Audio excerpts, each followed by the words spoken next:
u/fear podcast. Posted by u/fear podcast. Episode 1, Death in the Family. I just got the bad news. My grandfather passed away last night from a heart attack. We had always worried that this was going to happen because he was crippled with anxiety. My parents would never tell me why Grandpa always seemed so nervous, but it probably had to do with his time serving in the army. My mother told me that the funeral would be held in a week and that I could stay in my grandfather's house to save money. My grandmother was still alive and could use the company. It took about 6 hours to get from Massachusetts, where I was currently studying to be a veterinarian, to northern New York, where my grandfather lived after his time in the service. I pulled up to that old Victorian-looking house and remembered all of the summers I had spent here as a child. My father, also named Paul, had already made it to the house before me. He saw that I had pulled in and came out to give me a hug and asked if I was okay. I told him I was fine and went in to go see how my grandmother was doing. She wasn't doing well at all. She was a tough old bird covered in tattoos and didn't take anyone's crap. Luckily for me, she had a soft spot and gave me a massive hug and asked if I was hungry. I was hungry, so she made me a grilled cheese sandwich and I headed to the room that I would be staying in for the next few days. Now, my grandfather was an odd guy, but no weirder than most grandparents. The only thing that I always thought was odd was that he was always writing in his journal. It was a hard-covered black journal that he always made time to write in each day. He never let anyone read it while he was alive, so my first mission was to find the journal and hopefully learn a little bit about the man. I asked my grandmother if she had seen it and she told me that she hadn't been able to find it at all. I spent the day looking through the house and saying hi to everyone that would come to my grandparents' house to say they were sorry for our loss. I had just about given up looking for the journal when I accidentally dropped a box on the floor. The box was filled with heavy textbooks, so when it hit the side of the wall, some of the paneling came loose. It looked like there was a small room through the wall. Something big enough that a grown man could fit through. I turned the flashlight that was on my phone and pushed myself through the small hole. This room was much bigger than I assumed it would be. I had almost assumed it was just a crawl space, but to my surprise it was roughly a 10 by 10 room. I reached around the room until I found the light switch. I clicked the light switch on and couldn't believe what I was seeing. There was war memorabilia as far as the eye could see. The thing that was odd was it was a war uniform I had never seen before. On all of the sleeves of the uniforms it said UDF. On the walls there also seemed to be some odd types of melee weapons I had never seen before. Many of the weapons were constructed in a similar manner, usually in the shape of a bat but with some sort of steel spike on one end and a crowbar-looking edge on the other. Next to those were also firearms that all shared the same steel spike that the melee weapons had. I couldn't think of any real practical use for all of the spikes on the weapons. Maybe my grandfather just enjoyed the way they looked and had made these uniforms himself. I really wanted to know what UDF stood for though. As I kept digging, I found a couple of boxes and popped them open. Inside I found multiple copies of the journal he used to carry around. On the front cover it showed the years it covered and then some sort of title to, I guess, explain what that time period was about.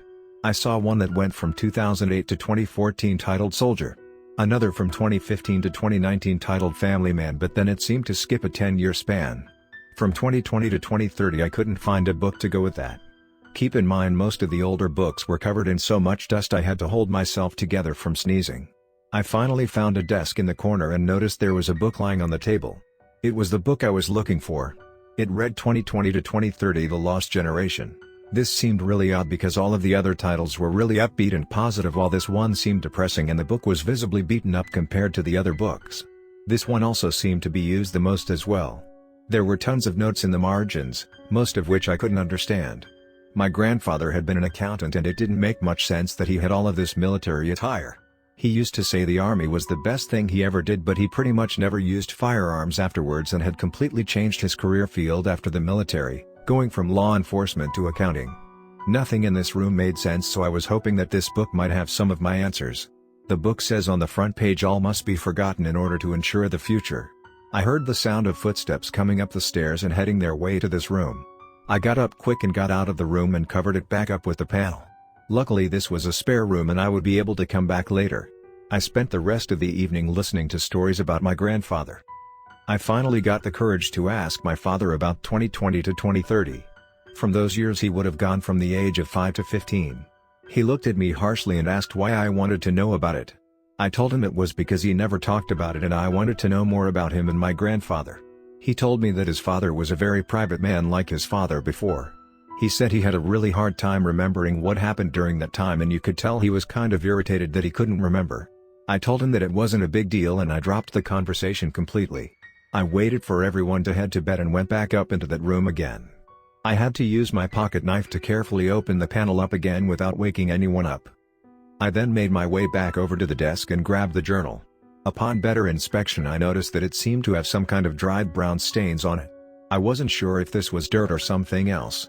All I know is that the message on the first page was oddly cryptic and I needed to know more about this lost generation. I flipped to the first page and it was dated September 9, 2020. Happy birthday to me. It's 2020 and I'm now 31 years old. It's been 7 months since this pandemic started and I'm starting to get stir crazy. Feels like the days just go on and on without any end. The worst part is I'm still stuck going to work while everyone else is working from home. Things aren't all bad though.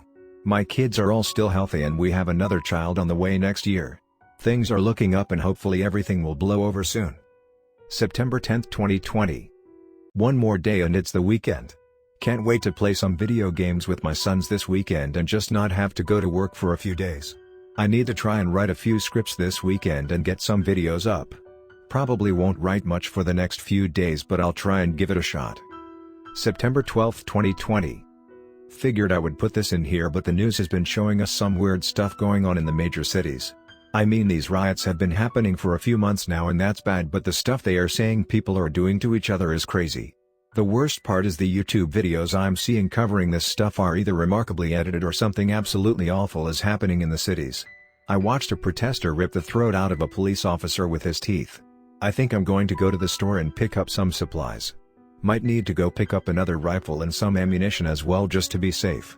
Hopefully this will all blow over and I'll just be out a couple $100. September 13, 2020. I went to Walmart yesterday to pick up some of the supplies and it was a complete cluster there. Everyone was as worked up as I was and there was no ammunition left to pick up. The food was pretty low too, but I picked up as much as I could and went back home. While I was out though I saw a few people and it looked like they were fighting in the parking lot. I got the hell out of there as quickly as I could and went to Home Depot. I grabbed some boards and bars just in case I needed to barricade the house. I've read too many post-apocalyptic stories to not try and get ready just in case. Hopefully I'm overreacting like everyone else is. September 14, 2020. I'm starting to think that I'm not overreacting. Rachel showed me a news article today saying that they think the virus has turned extremely fatal. Almost everyone that has contracted it has started dropping dead. The hospitals are overflowing and local authorities are telling everyone to stay in their house and not let anyone in no matter what. I took this as a good time to put those boards up and bar up the windows in the basement. I don't usually get worked up like this, but this is the worst I've seen in a long time. Rachel and I are trying to keep the kids as calm as we can, but even they are starting to notice that something is off. I'm going to finish up with the repairs and then try and get some sleep. Probably going to avoid video games for a while just so I can focus on what's going on. September 15, 2020. I'm so glad that I decided to board up the house last night because we had some people try to break into the house to rob us. It was around 3 a.m. and 3 guys tried to kick the door in. The boards held and the craziest part was that the cops drove by, saw that they were beating on the house and just opened fire on them. I am so lucky that we all sleep on the second floor because otherwise they would have probably killed us all. I tried to call the police to report what had happened but couldn't get through. I then checked online to see if maybe the phone lines were down at the police station. I couldn't find anything, so I just kept the kids from going near the windows. I had to figure out what to do with the bodies. September 16, 2020. I ended up using a ladder to get down from the second floor to the first to try and move the bodies. At this point the bodies were starting to smell pretty ripe and I didn't want anyone to get sick. So I covered myself in every kind of PPE I could find and carefully climbed down the ladder. Luckily these guys were all pretty small, so it wasn't too bad to get them out of the eye shot of the kids. I still couldn't believe that the cops had just shot these guys and left them here without stopping. I almost doubt they were even cops at all. I tried calling the cops one more time but still couldn't get through. The reports on the news and social media all stated that it was almost a full-blown war at this point in major cities. Anyone that was in one was told to shelter in place and stay off the streets. We started seeing the word zombie come up more and more. I love a good zombie book, but there was no way that these reports could be true. This had to be just the worst riot in history, right? Episode 2, Stranger Than Fiction. I can't tell if this is a journal or an attempt from my grandfather to create some kind of story. Everything I had ever learned in school was that during 2020 there was a pandemic and most people were told to shelter in their homes. That part of my grandpa's story makes sense and even the riots were common knowledge. But the idea of cops doing drive-bys and bodies just sitting out in front of busy streets sounds insane. Maybe he got so bored while in quarantine that he wrote this story. I'll just keep reading and see where this story goes. September 20th, 2020. This is the first time in 4 days that I've had a chance to sit down and write. I figured maybe emergency services had just been overrun because of all the bodies building up in the hospitals, but I couldn't have been more wrong. On September 17th the entire world flipped on its head. All of the people that had been killed by the virus started getting up, and when they woke up they were not the same people anymore. They were soulless monsters looking for their next bite to eat, and unfortunately for us we were on the menu. By the 18th the sounds of shooting had become the most common sound at that point. I wasn't sure if it was humans fighting humans or humans fighting them, but all I know is that we needed to get out of the city. We don't live in a big place, but we live right off one of the main streets of the town. We know for sure of at least 3 houses near us that have been overrun by them. Rachel and I sat down and came up with a plan to get out of the city and meet up with her parents. Her father was an avid hunter and he lived in a smaller town about 15 minutes from here. On the 19th we prepped everything we would need for the trip. I made a few trips out to our cars to avoid having to make multiple trips with the kids. I know that this was probably a dumb idea, but I didn't want to risk my family getting hurt. By the 20th we were ready to go. We got in the van and got to see firsthand the destruction that had happened in only a few days. The fire department right next to our house was on fire, which I found a bit ironic once we were safe. It was easy to tell which ones were them and which ones were humans. They were just shambling mindlessly while people were running around like chickens with their heads cut off. My kids said, "Daddy, why don't you stop and help that man?" I had to tell them that they were sick and that we needed to stay away from them. My youngest was screaming at this point. He could tell that Rachel and I were on edge and it was freaking him out. Rachel put a movie on for the kids in the van to try and calm them down. We avoided the center of town because I figured that's where the majority of the destruction would be. There were so many fires and all you could hear was screaming and gunfire. This truly felt like the end of the world. Even my time while I was deployed in Afghanistan couldn't compare to this. We were extremely lucky and managed to get to the outskirts of town without much hassle. Rachel had a handgun in the passenger seat just in case one of them tried to jump on the vehicle or get in, and also for any survivors that might see us as a soft target. One of them shambled out from behind a bush and the guy that was driving in front of us drilled him. He swerved off the road and before you knew it he was completely surrounded by them. I don't know why I can't bring myself to call them zombies. I had spent so many years thinking this would be cool, but now that it's actually happening I can't believe it. Maybe I'm just in shock and will be able to process this better in time. That's if I get enough time to process it. That was the last we saw of them as we headed to the small waterside town of Dexter. The crazy part was that just 15 minutes made a huge difference. There was pretty much no sign of anything here and Rachel's parents were completely safe. Her brother had also managed to make it out of the city as well and had the same idea as us. I'm writing this after we have tried to assemble a barricade to block some of the roads coming in from the city. I've tried to reach out to my buddy Andrew who lives out near Syracuse but haven't had any luck yet. I'm going to keep trying to get a hold of him and hopefully I can get him to head this way. I'm sure he's in even worse trouble than we were in our small city. That's gonna do it for me tonight. It's time for me to get some sleep and get ready for tomorrow. I can't be more grateful than I am right now that my family is safe, for now.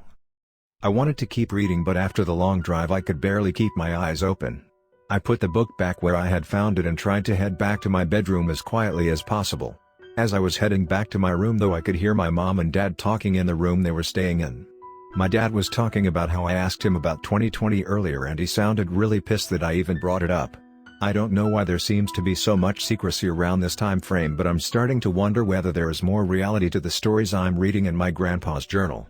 But I can't imagine that an entire decade was just completely lost to history and some crazy zombie apocalypse happened without anyone in my generation knowing anything about it.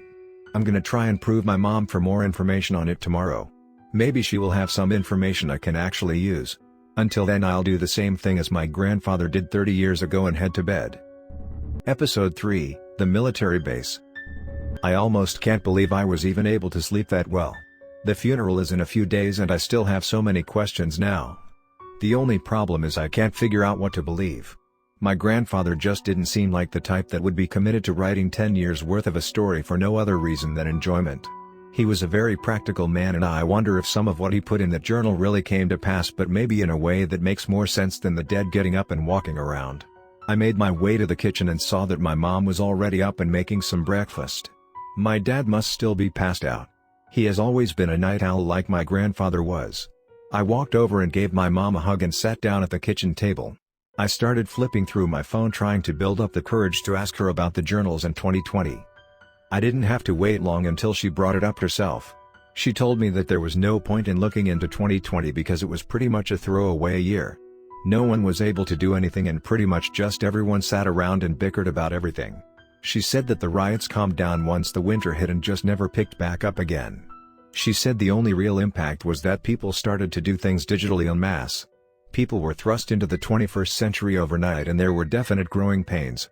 This honestly sounded like the most plausible thing and I really didn't press the issue much further.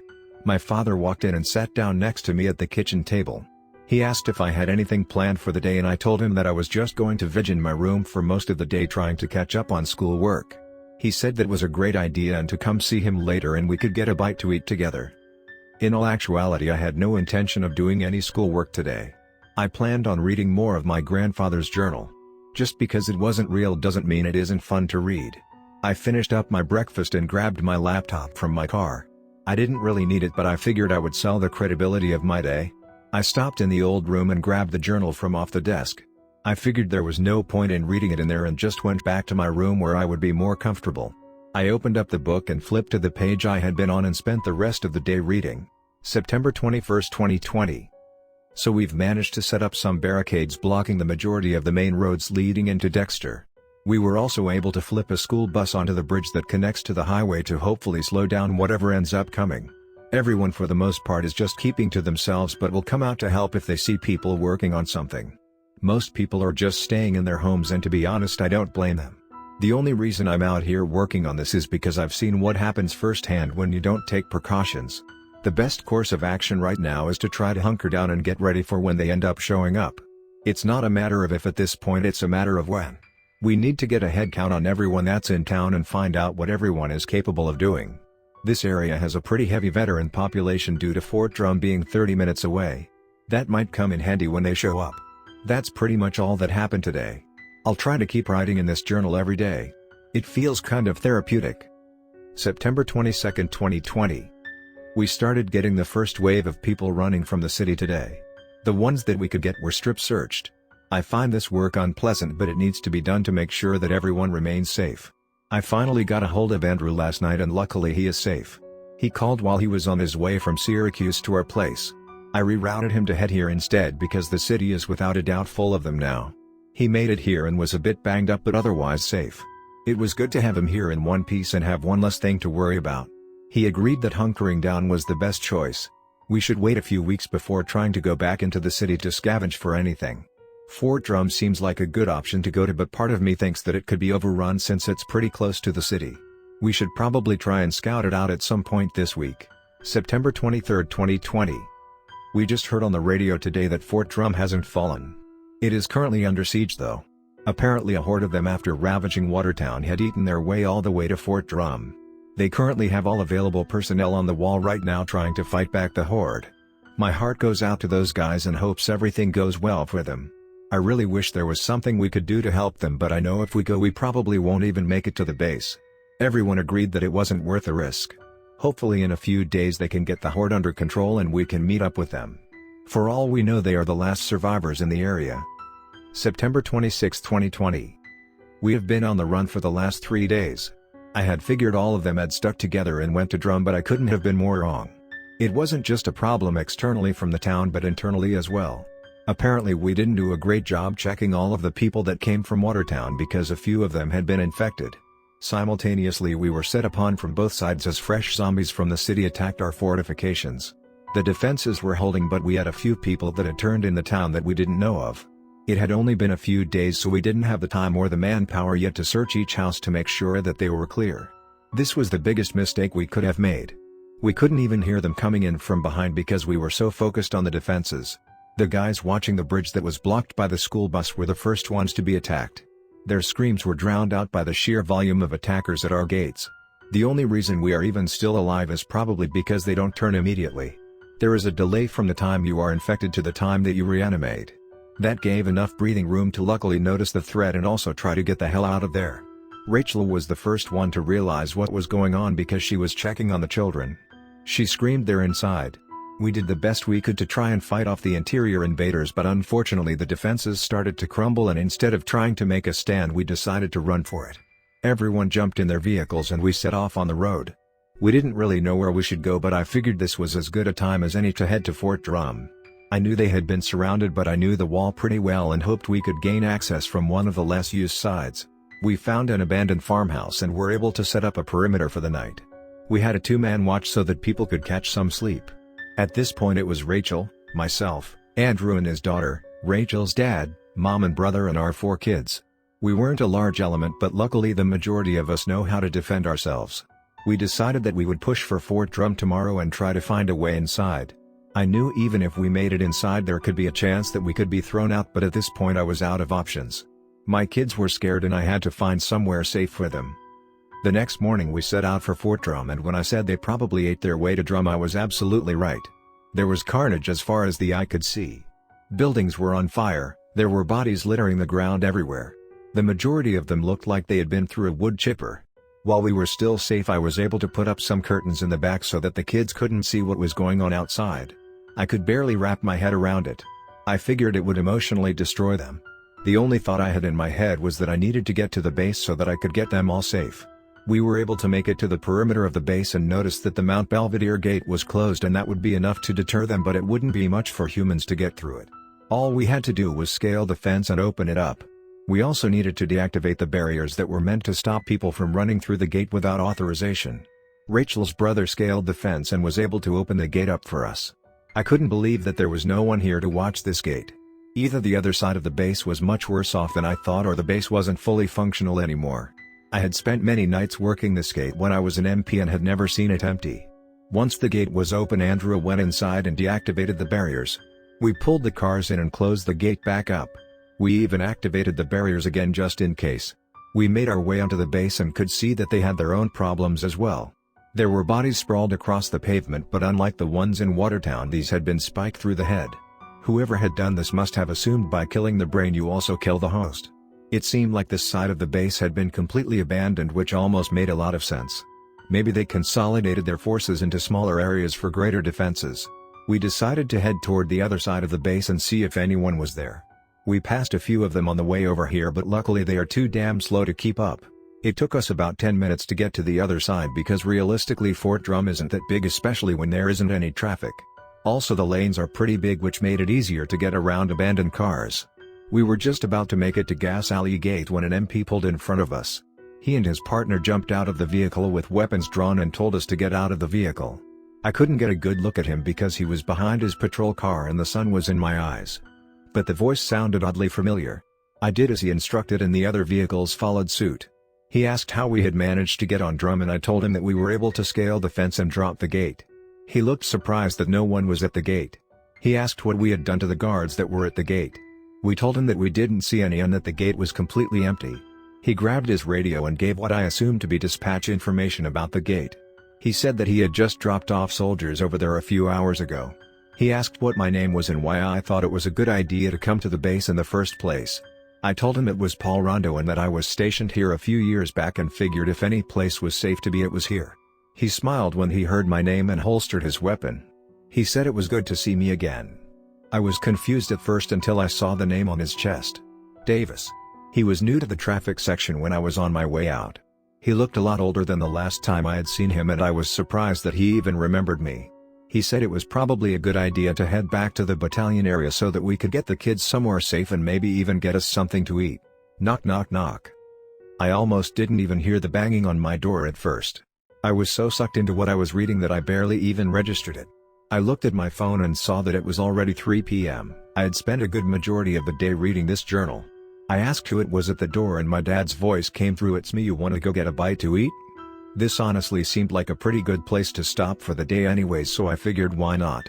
He and I went to a local pizza joint and decided to stay there to eat. While we were sitting there at the table, my dad asked me if I had any luck finding the journal I had mentioned when I first got to my grandparents' house. I didn't think it was a good idea to tell him about the room I found because he has seemed really odd since my grandfather had passed. I told him that I hadn't had any luck finding it and I spent the majority of today just working on homework. He seemed satisfied with this answer and didn't push the subject anymore. We finished up our pizza and decided to catch a movie.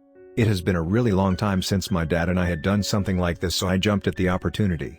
We had a few drinks at a local bar after the movie and I decided I would try and get some more information from my dad because this time I hoped that he would have his guard down. I asked him about 2020 and asked if Grandpa has ever mentioned anything about zombies to him. He looked confused at first but was so smashed that he said yeah, they used to scare me when I was a kid. I asked, do you mean the zombies in movies? He said no, to the ones that my dad used to warn me that were outside the walls. I again didn't push any further, but the shock from this bombshell shook me so deep. This wasn't the writing of a madman or a guy bored during quarantine. These were the writings of a man that had fought through a decade-long zombie war. I'm going to read even more of the book tomorrow morning and try to get to the bottom of this. Hopefully my dad won't realize what he said. Episode 4, Safety? I woke up this morning and felt like my head had been smashed in by a hammer. I definitely drank way too much last night. I went through the motions I would normally do when I first wake up, and about 30 minutes into my morning routine it hit me. I had almost forgotten what my dad had told me last night. I'm hoping that he doesn't remember telling me about that last night. I didn't waste any time this morning and grabbed some food from the kitchen and ran right back up to my room.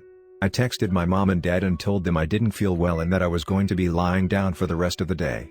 I popped a few Tylenol and ate some Pop-Tarts and started reading again. David brought us to the base commander and he asked us how we had managed to get on the base. We told him about our time working the gates and that seemed to satisfy him. He was then instructed to take us to the chow hall so that we could get some food. After that we were brought to the barracks and issued a few rooms. We were told someone would be there in the morning to bring us back over to the base commander for more information. Until then we were told to sit tight and get some sleep. September 27, 2020. I was jolted awake this morning. I guess everything that had happened up to this point had messed me up more than I thought. I had a nightmare that we were all pinned in an alleyway and there was no way out. Instead of heading back to bed and possibly dealing with that again, I just went ahead and got up. I gave Rachel a kiss on the head and told her I would be back. I wanted to walk the perimeter of this place and see what was going on for security. There were a few soldiers patrolling the halls and I was able to work my way out of the building without being seen. I got outside of the barracks and really got a good look of the defensive perimeter that they had set up, and I'll be honest, I was impressed. They had done what I assumed and had consolidated their forces in a smaller space for maximum defense. It was a hell of a lot easier to pool your forces together than it was to keep everyone spread out. They had some makeshift watchtowers set up and it looked like they were starting to work on putting fencing up. Not sure where they managed to get that much fencing, but I wasn't going to complain.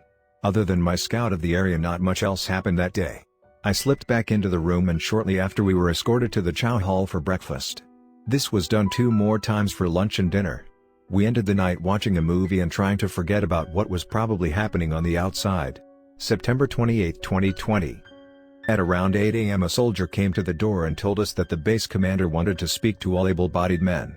I figured with that kind of language I knew what they were going to want from us. He escorted us over to HQ and told us to wait here until the base commander asked us to come in. We sat there for what seemed like 30 minutes and then were called into the office. He said that he was happy that we were able to make it, but everyone has to pull their weight around here. We all agreed that was acceptable and he asked us what our backgrounds were. He already knew Andrew and I had served and that Rachel's dad Matt was an accomplished hunter and a hell of a shot. He figured that we could start as perimeter security and maybe work into running missions outside the wire. We told him this sounded good to us. As long as our families were safe, we were definitely willing to help out. He told us to head down to supply so that we could be issued uniforms. We made it to the supply sergeant and were issued a pair of tan boots and a black uniform. These uniforms didn't look anything like what the soldiers were wearing and they had a patch on the left that said UDF. I asked the supply sergeant what the UDF stood for and he told me that he came up with it. It was the Undead Defense Force. It was for anyone that wasn't part of the military but was going to be helping in a defensive function. I kind of liked the way that sounded and suited up. We were then told to head over to the armory so that we could be issued rifles and sidearms. The same guy that brought us from our room to the base commander brought us over to the armory. We ended up being issued an M4 and a 9mm Beretta. These felt pretty normal in my hands considering they were what I used when I was in. The soldier then said he was taking us over to the staff sergeant that was going to be in charge of us.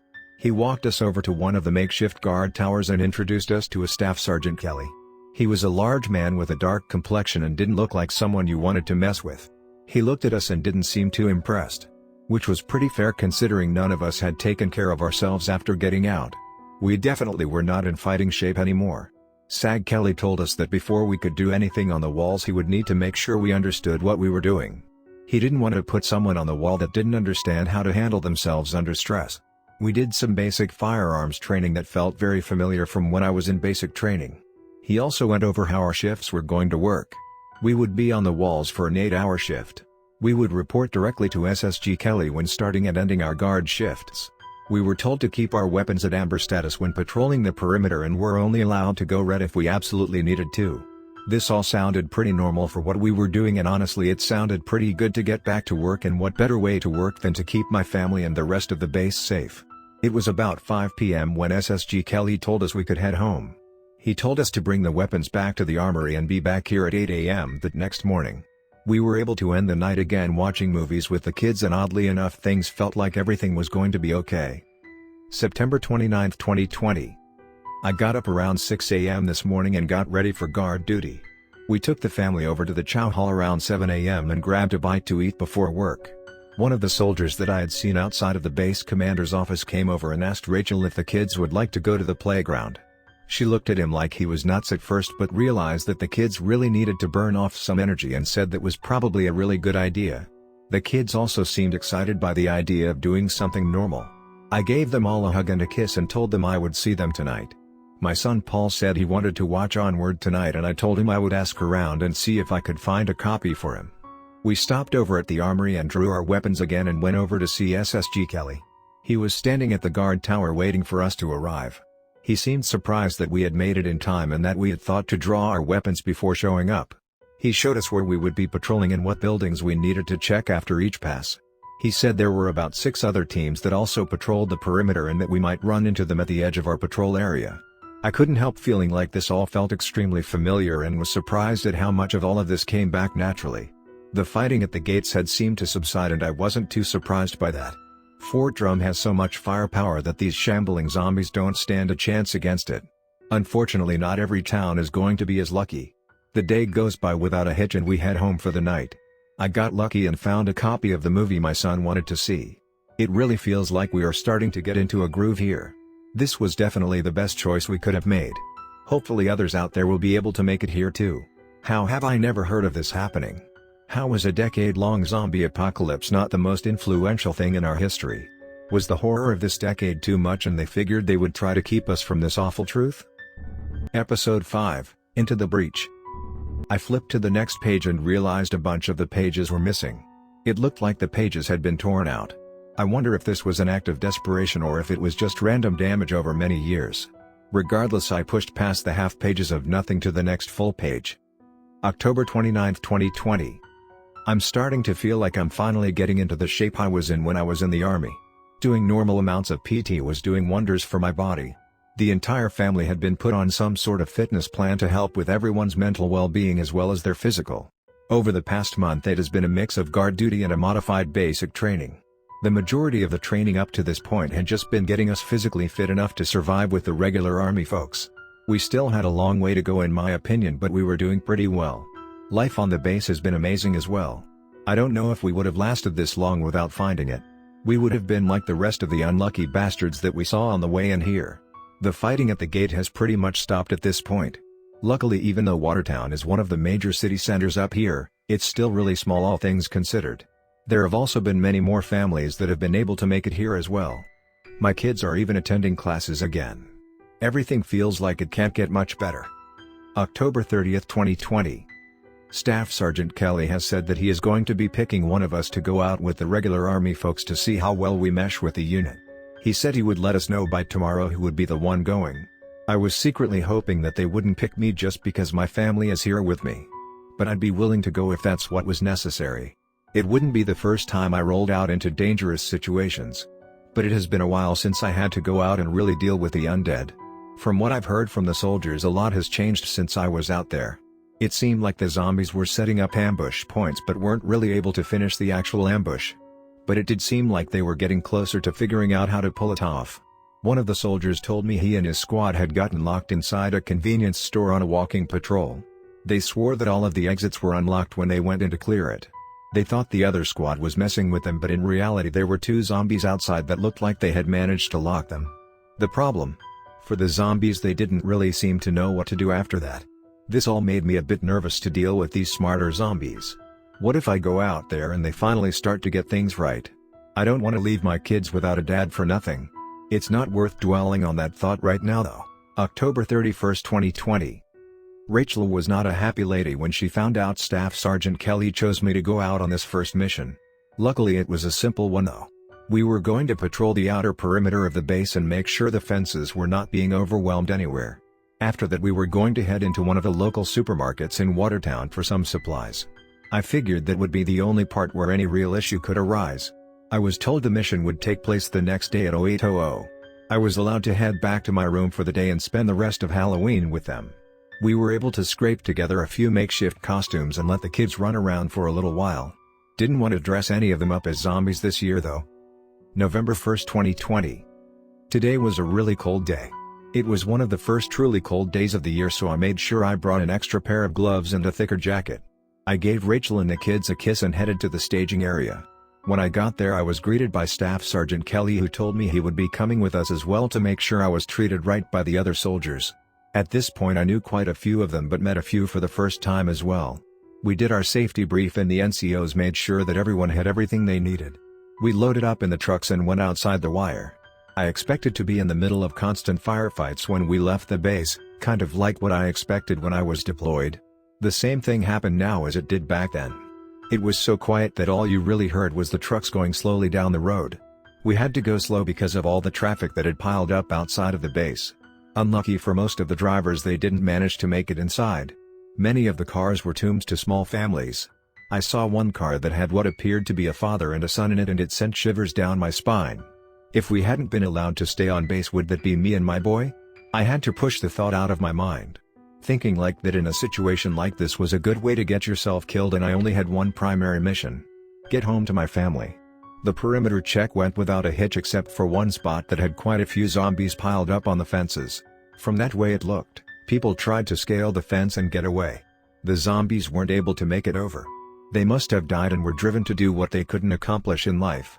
We put that down relatively quickly. The order was given to load back up and that we were about to head to Watertown. If I thought the roads were bad on the outside of Drum, the road to Watertown was far worse. There were so many accidents that we had to drive on the side of the road about 10 feet off the shoulder to even get to where we were going. There were some road crews that were trying to clear up the road, but it was slow going and extremely dangerous. I don't envy those poor bastards that are doing that. It took us about an hour to go from Drum to Watertown, but now we were sitting in front of the Great American Grocery Store. This was a mom-and-pop grocery store that I had lived near for the past 5 years. I knew the layout of the place pretty well, so I wasn't that nervous. I was set up with Staff Sergeant Kelly and another 2 privates. Our job was to head in the back of the building and clear the back and basement if there was one. Another team would clear from the majority of the actual grocery store front, and then another group was going to cordon the perimeter to make sure that we didn't get swamped. Again, I couldn't believe how quiet this place was. I figured it would be flooded by zombies. I figured maybe they had worked their way to Drum and had caught a bullet by now. Another odd thing was the total lack of bodies that had been there prior to me leaving Watertown. I asked if a crew had been out here to clean up, but they assured me that no one really comes out here other than to scavenge. I wondered what had happened to the bodies, but I again had to put this out of my thoughts to get the mission done. We went to the back of the building and posted up on the door. Luckily it didn't look like this building had a basement to deal with, so all we had to do was clear the back rooms and link back up with the main element. It smelled awful in this place. Everything had spoiled and it left this awful smell in the air. Kind of like the smell of a kid's cup that has old milk in it. Except take that old milk, shove it in a 3-year-old dirty diaper and then throw up on it. This was a new level of stink that I didn't even know was possible. I was hoping it was just the rotting food and not the undead waiting for us. To my surprise, it was just the smell of rotting food, and I was grateful for it.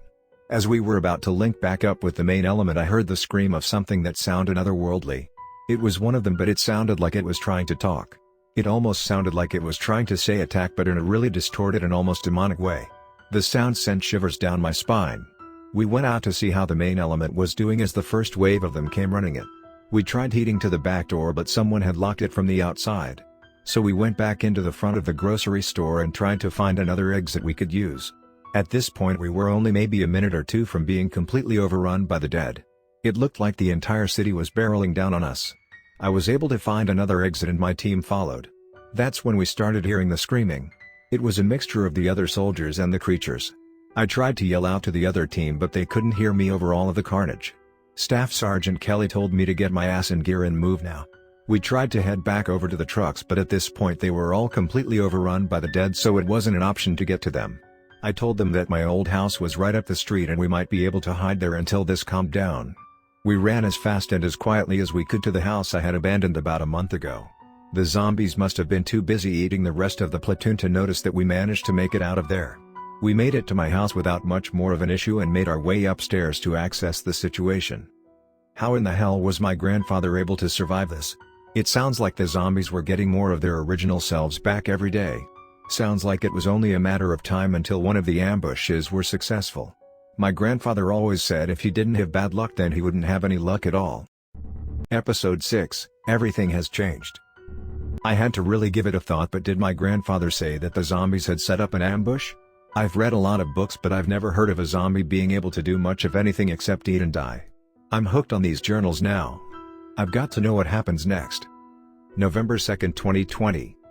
We were able to hold the perimeter last night without much of an issue. The zombies must have lost our trail when we took off from the grocery store. We have tried to reach out to Drum but haven't had any luck. We also have not been able to get a hold of anyone from our unit that left yesterday morning. SSG Kelly is trying to hold it together but you can tell that he is worried that the base might have fallen. All I can think of is my family at this point.